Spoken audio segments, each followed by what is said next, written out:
Hey there, my name is Mariusz Becker, and today in part 3 of this series, we're going to continue with texturing our scene. I'm using here in Redshift the progressive mode, usually to place my textures, and then constantly switching between progressive and bucket rendering to really see the textures in full detail. And for the ceiling here, I'm again using some Megascans assets. This library from Quix is super huge and has a really good quality.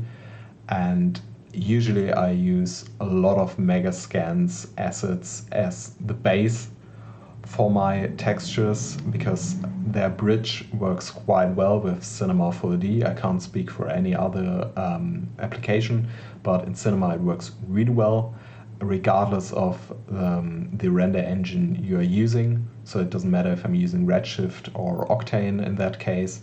I can just drag and drop, or better said, export my textures to Cinema 4D and use them right away without the need of connecting all my inputs. I'm also using Quixel Mixer for some specific assets. I also use Substance Painter, but for this asset here, I felt that Quixel Mixer was the right choice because it makes it easier for me to just import the different Megascans assets and use them on my model. Because I already had this base texture from Quixel Mixer before, it felt quite natural to just continue texturing this asset in Quixel Mixer. So just using some brushes to break up that even texture, and again was looking at reference and trying to match this with the stuff I'm doing here. So some darker spots around the window frame, so it feels like it broke off there or just got colored badly. Stuff like that really adds to your assets and makes them feel real. In case you don't know Quixel Mixer, it's sort of a hybrid like Substance Painter, but also Alchemist and a bit of Designer in there, which makes it really versatile and also quite fun to work in.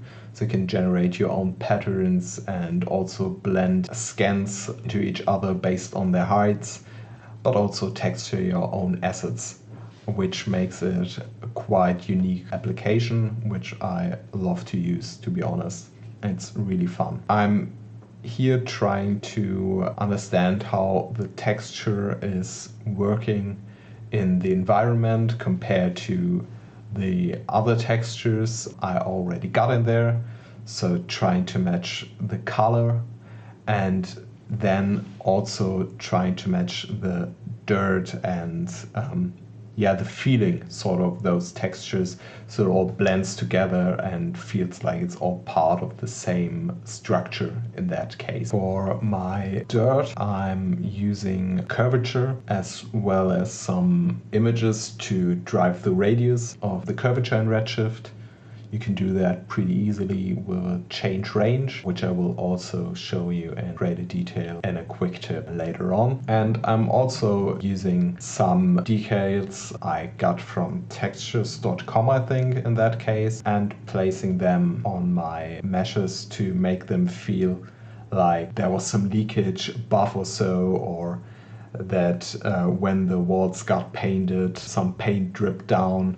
All this sort of stuff that you wouldn't pay too much attention to when you are texturing an asset, but which makes those elements feel like they are part of that structure and not just individual assets that it just placed together, because that way with dirt and with decals they start to interact with each other, which makes a lot more sense for the eye. And this is also something I again got from a reference and isn't something I would have necessarily thought about, or maybe if I did I would have overdone it.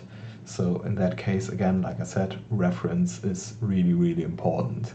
And here again, adding some curvature so the elements feel like they are really part of each other And the same also goes for the cables that are laying on the actual beams here. Just using some ambient occlusion to make this interaction feel a little bit more real, like some dirt accumulated behind those cables. And always making sure not to overdo it. It's just some simple and subtle stuff that is happening there, and nothing that should kind of be right in your face. It should be more some subtle stuff that you just feel, for that matter. So I'm always trying to build up decals where they make sense. So in that case, just behind this box at this beam, so you probably drilled a hole and put some paint over it and then put this box for the cables up there, stuff like that. And as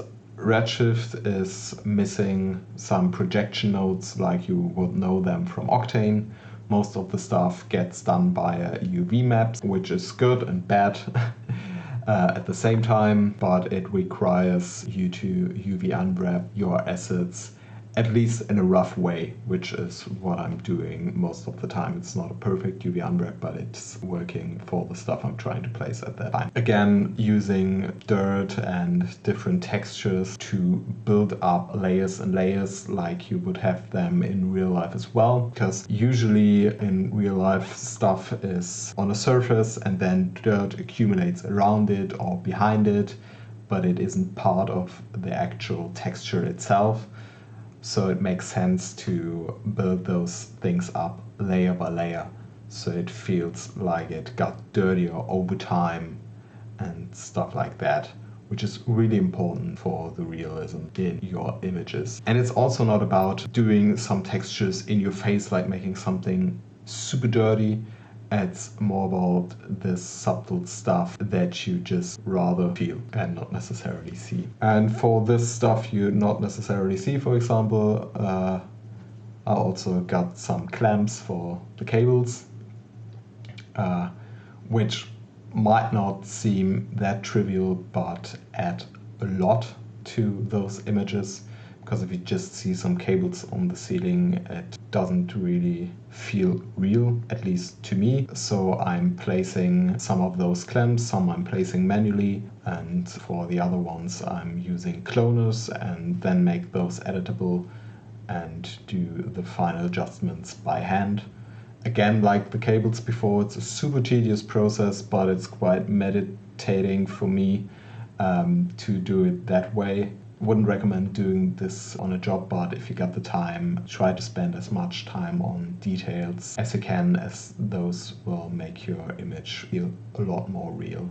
Most of the time, even though, like I said, I'm using UV unwrapping for some special assets or for some special placements, I'm using triplanar mapping for most of the assets these days, as triplanar is usually enough, at least for me, when you layer it with some dirt and ambient occlusion and some Fresnel, all this sort of stuff, then you usually can build up quite some interesting textures without the need of unwrapping every single asset, which is also quite nice and quite some time-saving stuff. Here I'm trying to make the light bulb feel a bit darker at the top. I'm just using a gradient for that and some Fresnel. From there I'm going to texture the cable so that those feel fitting to those lamps as well. As you already noticed, the process of texturing my assets is usually the same, which is why I'm also using this time lapse and recording the voice after doing all that stuff, because I don't feel that it's very useful for you to watch me texture everything in real time, because in the end the techniques don't change from asset to asset.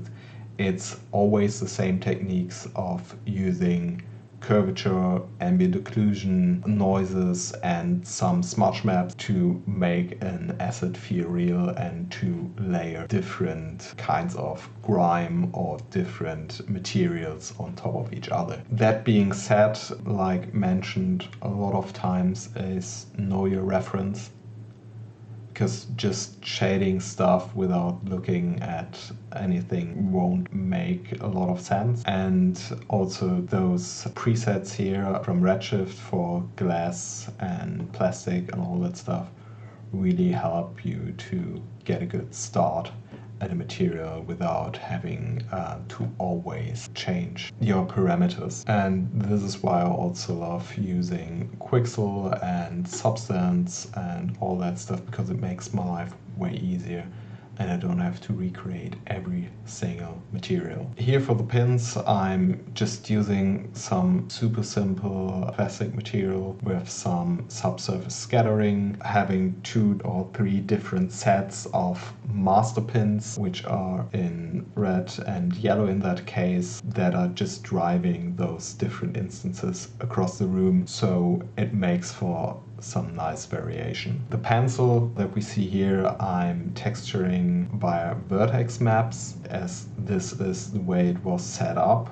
from Cinema 4D's content browser, and I'm just continuing using their setup, but deleting all the procedural stuff and just using some of my own wood textures to color and shape this asset. And again, like I said, I'm probably spending way too much time on assets no one will ever see up close, but the advantage in the end is then that I got some nice already textured assets for some image later down the road. But yeah, I probably wouldn't recommend spending that much time on your assets, as this whole image took me around, I think, 24 hours or so. Something around that. I would have to look it up just to make the whole image. So if you're doing an 8-hour day, then it would probably take you around 3 days, which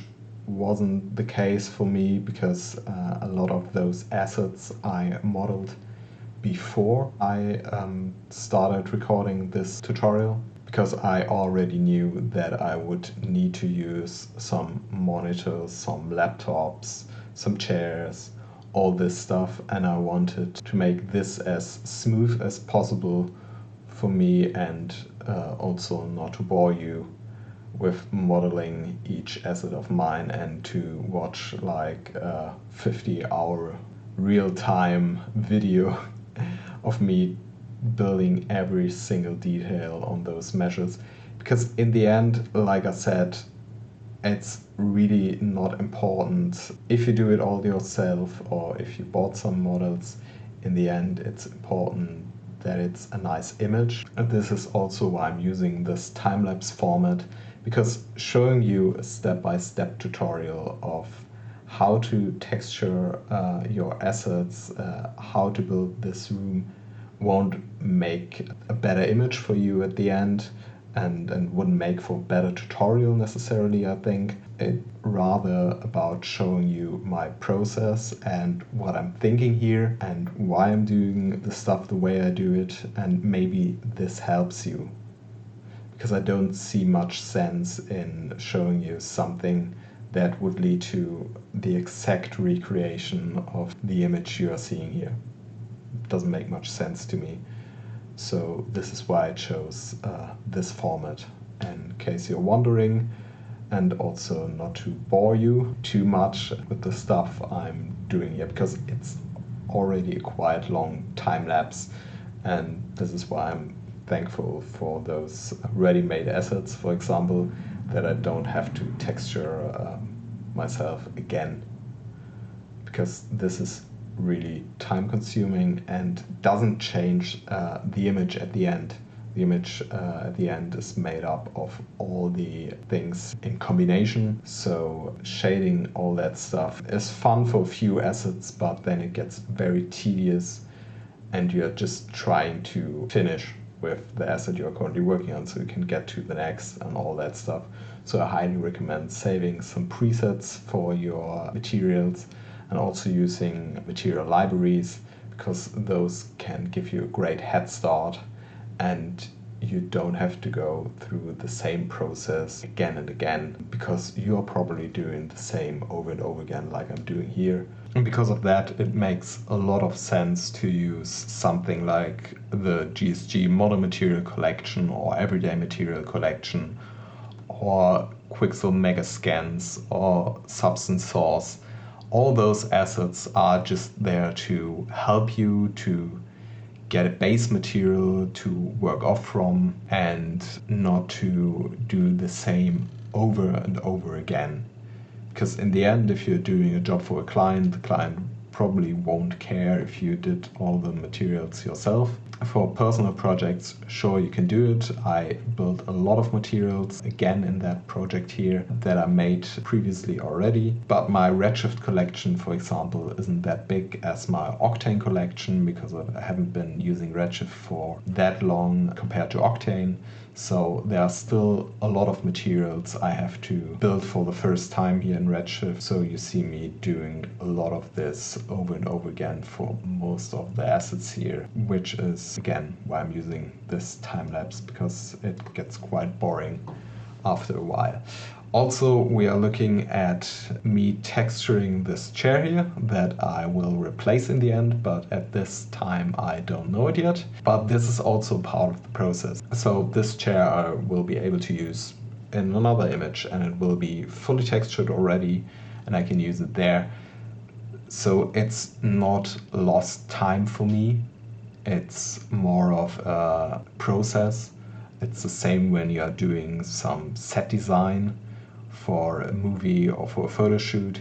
You're placing your assets and looking through the camera and are like, that doesn't really fit. Let's move it over there, or can we get rid of this and use something else? So it's really a natural process for me. It's not bad if you don't end up using something. Those textures for the images here, for example, I did in Procreate, just doing some basic brush stuff, some abstract forms, so it looks expensive, but nothing too serious, but makes it easier for me than just spending hours to search for some minimal paintings or stuff like that. Just placing this in the monitor, again, don't know at this time that I will put something else there.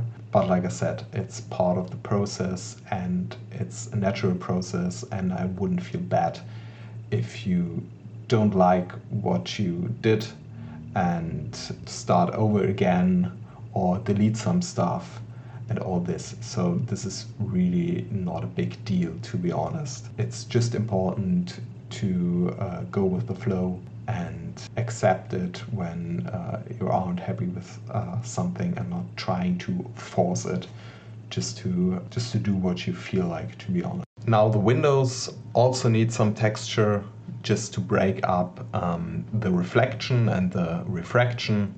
So therefore I'm again using some textures I got off Texture Supply, UV unwrapping the windows from the front. So I can use that map in a frontal projection sort of to avoid any tiling, so not every window looks the same. And then also using some curvature to simulate the grime and the dirt that would accumulate in the crevices between the window and the frame, where you usually can't get to when you're wiping the windows. And yeah, all those little details that layer up to make this window more interesting. Then I also started replacing the chairs, as overall, to be honest, I felt like the whole office was feeling kind of dull, kind of boring, so to say. So I was looking for some nicer furniture to counteract that, as I felt like all those dark furniture and kind of boring furniture didn't make for an exciting image. So in the end I found this chair which I quite like, and I'm just texturing it now to get the look of normal office use, so some scratches, some roughness maps. Nothing crazy, just some dirt as well in the crevices and all this sort of stuff. Building some fabric for the seating, again using textures from Texture Supply, just some triplanar mapping, not even UV unwrapping this, because for this it was enough. Also using some Fresnel to get this brighter color at the grazing angles you usually see with fabric. That is due to the little hairs, but you can fake it pretty well with a Fresnel.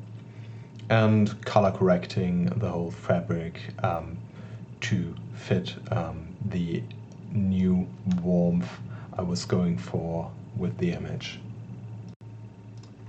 And although I'm changing quite a bit of the furniture down the line, I still think it's very important to block out your scenes before you go in. And it's just part of the process for me to see the image as a whole and then try to find ways to make it better. In general, this already felt way better to me than before, and also changing up the tables for some lighter frames and also some more sort of designy frames, because those are tables you usually see at shared office spaces.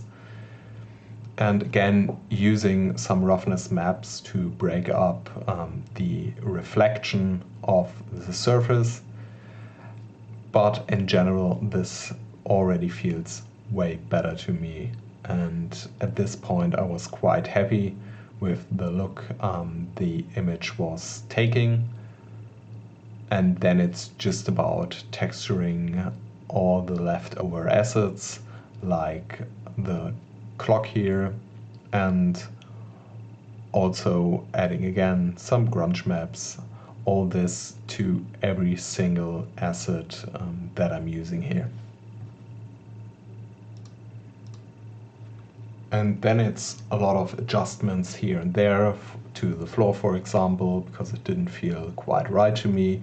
Now with all the stuff reflecting in there, moving monitors around till they feel right and the composition sort of works. And then it's a matter of turning on the elements one by one again and trying to find their right place in the composition. This laptop, as you can see, gave me a pretty hard time to find a right place for it, as I wanted to have some nice reflection on the screen, and also adding some depth of field to make the image, one, feel more real, but also to draw the eye in, because depth of field is natural with almost any camera you take a picture with, but it is also a compositional element which can lead the eye into the image and tell the viewer what's important and not confuse him with all the other stuff that is going on in the image.